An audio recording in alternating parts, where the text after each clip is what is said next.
Good morning friends. ఈరోజు నాకు actually ఒక సిచ్యువేషన్ ఫేస్ చేశాను. ఈ యాక్సిస్ బ్యాంక్ ఏదైతే పేజ్ కనబడుతుందో, ఈ పేజ్ యాక్చువల్లీ ఒక స్కామర్ నాకు పంపించాడు. Fraud team people.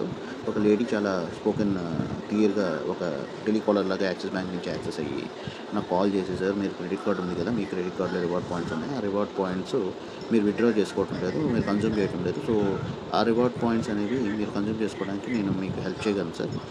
సో, ఈ వెబ్‌సైట్ ఏదైతే ఉందో ఈ వెబ్‌సైట్ నాకు షేర్ చేసింది. ప్లస్ నాకు ఫస్ట్ ఇనిషియల్‌గా ఏం చేసిందంటే, సార్ మీకు ఏదైతే యాక్సిస్ బ్యాంక్ రివార్డ్ థింగ్స్ ఉన్నాయో అది మీ యాప్‌లోకెళ్ళి యాక్సిస్ యాప్‌లోకెళ్ళి డైరెక్ట్‌గా అక్కడి నుంచి చెక్ చేసుకొని రిడెంప్షన్ చేసుకోవచ్చు" అని చెప్పి నాకు గైడ్ చేస్తూ వచ్చింది. చేసిన తర్వాత నాకు అక్కడ ఏమీ రిడెమ్ చేసుకోవడం లేదు. అండ్ పాయింట్స్ కూడా తక్కువగా పడుతున్నాయి.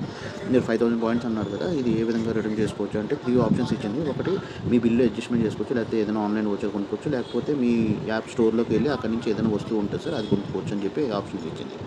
సో, ఇలా ఇచ్చిన తర్వాత నాకు మొత్తానికి దాని తర్వాత నాకు యాప్‌లోకి వెళ్ళిన తర్వాత సపోర్ట్ దొరకడం లేదని ఆ అమ్మాయి ఏం చేసిందంటే వాట్సాప్‌లో కాల్ చేసి, "మీకు వీడియో స్క్రీన్ షేర్ చేస్తే I will help you sir" అన్నది. ఓకే అని చెప్పేసి నేను కంపెనీ వాళ్ళే కదా అనుకున్నా.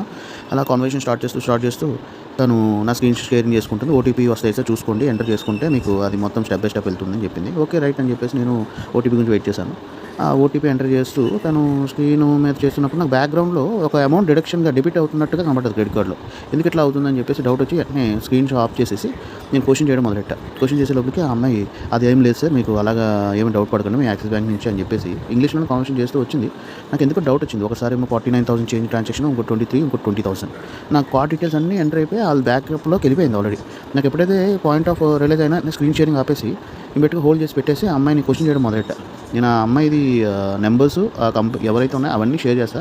ఈవెన్ నేను ఇమ్మీడియేట్‌గా axis bank credit card department call చేసి నా బ్యాంక్ కార్డ్ అన్నీ బ్లాక్ చేసి పడేసా. సో, ఎందుకంటే నా డేటా ఆల్రెడీ షేర్ అయిపోయింది వాళ్ళకి. ఓకే, అందుకని నేను ఆపి పడేసా. ఈ కొత్త కార్డు రీప్లేస్‌మెంట్‌కి అయితే తీసుకున్నా. But end of the day ఏంటంటే I want to bring it to notice.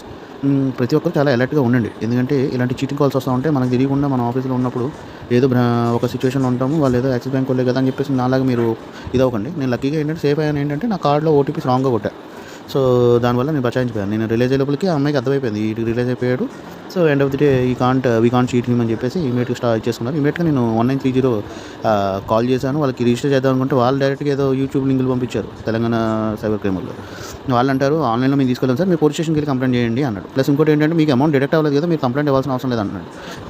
నాకు నేను లక్కీగా ఈరోజు సేవ్ అయ్యాను చెప్పేసి నేనేమన్నానంటే, "సార్ పలానా నెంబర్స్ నుంచి కాల్స్ వచ్చి మీకు డేటా షేర్ చేస్తాను, మీరు ఆన్‌లైన్‌లో రిజిస్టర్ చేయండి, నా తరపు నుంచి మీరు రిజిస్టర్ చేయండి" అంటే, "ఇంకా ప్రాసెస్‌లో ఉందండి, ఇంకా జరగటం లేదు" అంటున్నారు. ఇంకా సైబర్ క్రైమ్ వాళ్ళు ఇది కూడా యాక్షన్ ప్లాన్‌లో తీసుకున్నాము.